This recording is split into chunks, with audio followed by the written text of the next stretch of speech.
সাহাবাই কেরামরা সুন্নতের কত পাবন ছিলেন, সালাফে সালেহ তাবেঈনরা কত সুন্নতের পাবন ছিলেন, আর বিদআত সম্পর্কে কত সতর্ক ছিলেন। এই মর্মে দুটি ঘটনা বলি, ওখান থেকে আপনি অনেক কিছু বুঝতে পারবেন। একবার আব্দুল্লাহ বিন ওমর রাদিয়াল্লাহু তাআলা আনহুমা, কার ছেলে? আব্দুল্লাহ বিন ওমর কার ছেলে? আমিরুল মুমিনিন, দ্বিতীয় খলিফায়ে রাশেদের ছেলে, তাই না? আর নবী সাল্লাল্লাহু আলাইহি ওয়াসাল্লামের সিনিয়র সাহাবী, বড়ই সুন্নতের পাবন ছিলেন এই সাহাবী আব্দুল্লাহ বিন ওমর। জি, অনেকে তাকে খলিফা বানাতে চেয়েছিল সেই যুগে, কিন্তু বাপ নিষেধ করে গিয়েছিলেন, আমার পরে আমার ছেলে যাতে করে না আসে, অন্যরা আসবে। তো এই আব্দুল্লাহ বিন ওমর রাদিয়াল্লাহু তাআলার পাশে একটা লোক বসে আছে, আর হাঁচি পড়লো। জি, হাঁচি যখন পড়লো, তখন ওই যেই লোকটির হাঁচি পড়লো তাকে কি বলতে হবে? কি বলতে হবে? আলহামদুলিল্লাহ। শুধু আলহামদুলিল্লাহ না আর কিছু আছে? হ্যাঁ, জোরে বলে, শুধু আলহামদুলিল্লাহ না আর কিছু আছে? না না, যেই লোকটার হাঁচি পড়লো ও কি বলবে? আলহামদুলিল্লাহ, আর কিছু না। আচ্ছা, খাওয়ার শুরুতে কি বলতে হবে? বিসমিল্লাহ, ওয়ালা বারাকাতিল্লাহ না? আমাদের সাথে অনেকে বলে, তাই না? ঠিক না? এই বাড়ানো স্বভাবটা বাদ দিতে হবে। এই যে ধর্মের নামে বাড়ানো স্বভাবটা, এটা হচ্ছে অতিরিক্ত লবণ। বেশি লবণ ভালো না, বেশি লবণ ভালো না। জি হ্যাঁ, নরমাল লবণ হচ্ছে সুন্নাত, আর বেশি লবণ খাওয়া হচ্ছে বেদাত। কথা বুঝতে পেরেছেন না? ধর্মের বেশি লবণ হচ্ছে এই বেদাতগুলি। তো ওই সাহাবী বসে, সাহাবীর কাছে বসে আছে, হয়তো তাবেঈ হবে, নবী সাল্লাল্লাহু আলাইহি ওয়াসাল্লাম ইন্তেকালের পরের ঘটনা। আলহামদুলিল্লাহ বলে, হ্যাঁ বলছে, ওয়াসসালাতু ওয়াসসালামু আলা রাসূলিল্লাহ। কি বলছেন? হাঁচি পড়েছে, বলছে আলহামদুলিল্লাহ, ওয়াসসালাতু ওয়াসসালামু আলা রাসূলিল্লাহ।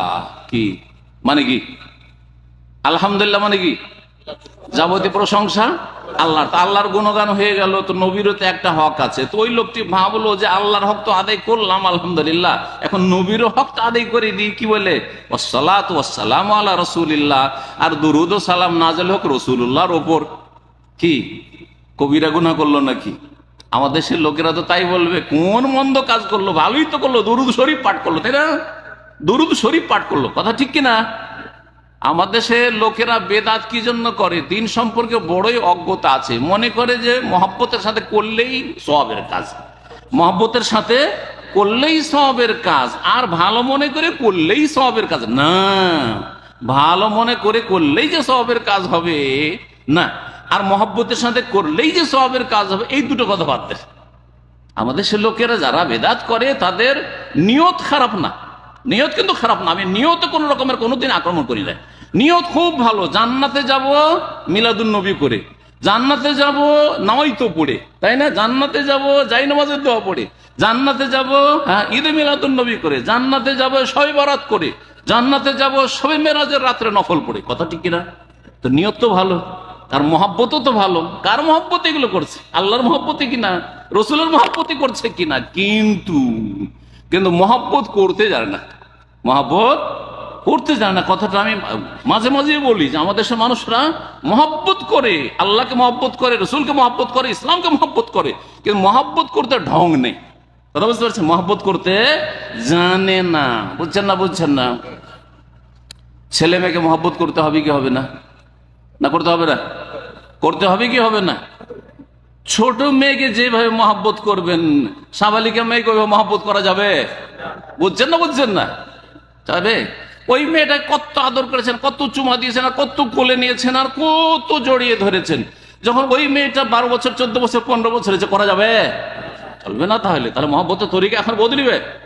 বোঝা গেছে কিনা? মাকেও মহাব্বত করছেন, স্ত্রীকেও মহাব্বত করছেন, বোনকেও মহাব্বত করছেন, প্রত্যেকের মহাব্বতের তরিকা আলাদা আলাদা। তাহলে বুঝতে হবে যে আল্লাহর মহব্বত কেমন হইতে হবে, রাসূল সাল্লাল্লাহু আলাইহি ওয়াসাল্লাম মহব্বত কেমন হইতে হবে, বুঝতে হবে। আমাদের দেশের মানুষরা বুঝে না। আল্লাহর মহব্বত ইবাদত করে, আর নবীর মহব্বত, হ্যাঁ নবীকে আলেমুল গায়ব, হাজির নাজির, আর হুজুরের মহব্বত হুজুরের সামনে ঝুঁকে যাওয়া, হুজুরের মুরিদ হয়ে হুজুর যা বলছে সেটাই তো ইসলাম। আবার কিসের দলিল লাগে? এত বড় হুজুরে কি বলা বলছে? না না না, আপনি মহব্বত করেন কিন্তু দলিল চেক করে। তো ওই লোকটি যে বলল আলহামদুলিল্লাহ, হাসি পড়েছে, আর ওয়াসসালাতু ওয়াসসালামু আলা রাসূলিল্লাহ, বাহ্যিক তো কোনো খারাপ কাজ করেনি, ঠিক না? আব্দুল্লাহ বিন উমর রাদিয়াল্লাহু তাআলা সাথে সাথে বলছেন যে তুমি কি বললা? বলছে আমি দুরূদ পড়লাম। বলছি এটা কোথায় পেলে তুমি? আরে এটা তো করা যাবে না, এই তো বিদআত, এটা করা যাবে না। নবী করিম সাল্লাল্লাহু আলাইহি ওয়াসাল্লাম আমাদেরকে শিখিয়েছেন হাঁচি পড়লে আলহামদুলিল্লাহ, হাঁচি পড়লো আলহামদুলিল্লাহ বললো, শুনলাম কি বলবো? ইয়ারহামুকাল্লাহ। আর তারপরে যার হাঁচি পড়েছিল সে জবাবে কি বলবে?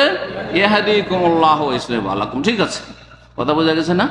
ওয়াসসালাতু ওয়াসসালামু আলা রাসূলিল্লাহ বাড়াইতে নিষেধ করলেন।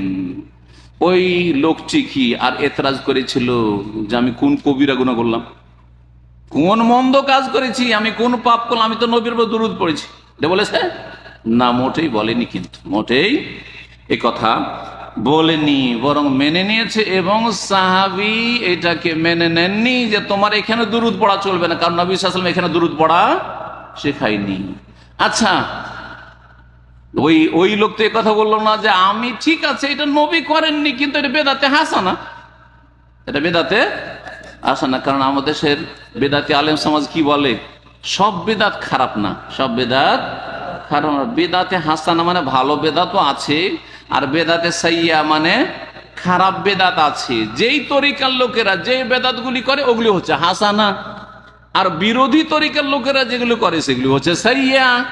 হ্যাঁ, তাহলে এরা বলছে তোমাদের গুলো বেদাতে সাইয়া, আর ওরা বলছে তোমাদের গুলো বেদাতে সাইয়া। তাহলে টোটাল খোলাসা সার কথা ক্যালকুলেশন হিসাব করে ক্যালকুলেটর বোঝা গেল সবগুলি বেদাত হচ্ছে কুল্লু বেদাতিন দলাল, সবগুলি বেদাত হচ্ছে গুমরাহি, আর হেদায়েত হচ্ছে হাসানা, হচ্ছে সুন্নাতে রাসূলুল্লাহ।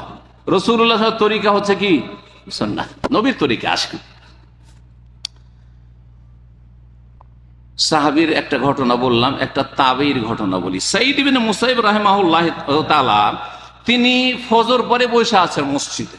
একটু আগে শুনলাম আমাদের শেখ ওমর ভাইয়ের কাছে যে ফজর পরে মসজিদে যদি বসে থাকেন আর তারপরে জিকির আজকার করতে থাকেন, আর সূর্য ওঠা পর্যন্ত, সূর্য ওঠার কিছুক্ষণ পরে 15-20 মিনিট পরে তখন আপনি কি পড়বেন? 2 রাকাত সালাত আদায় করবেন। ফজিলত শুনলেন না? বসে আছেন সাঈদ ইবনে মুসাইব রাহমাতুল্লাহি আলাইহি, দেখছেন যে একটি লোক নফল পড়ে চলেছে। ফজর পরে বসে না থেকে জিকির আজকার না করে কি করছে?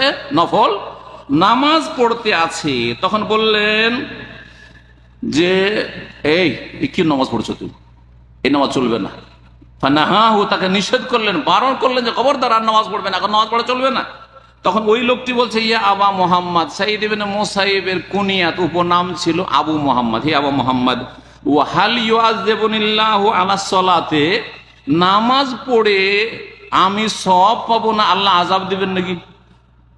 আমি পড়বো নামাজ আর আল্লাহ আমাকে শাস্তি দিবেন যে আপনি আমাকে নিষেধ করছেন?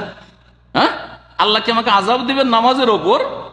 জি, আমার দেশের বিদাতি আলেম সমাজ বক্তারা জনগণকে এভাবে গুমরা করে। হ্যাঁ, নবীর মহাব্বতে, ওলি আউলিয়ার মহাব্বতে, যদি ওলি আউলিয়ার কবরে গিয়ে সেজদা করি, মহাব্বতে করেছি, এই মহব্বতের ওপর যদি আল্লাহ আমাদেরকে জাহান্নামে পাঠান, জাহান্নামে যেতে রাজি আছেন তো? এইভাবে জিজ্ঞেস করি।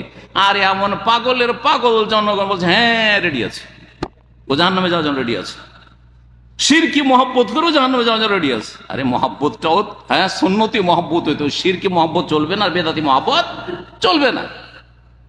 এই লোকটি ওই রকমই বলেছিল যে আল্লাহ কি আমাকে নামাজ পড়ার কারণে আযাব দিবেন নাকি? আমি তো নামাজ পড়ছি, কোন দোষের কাজ করছি?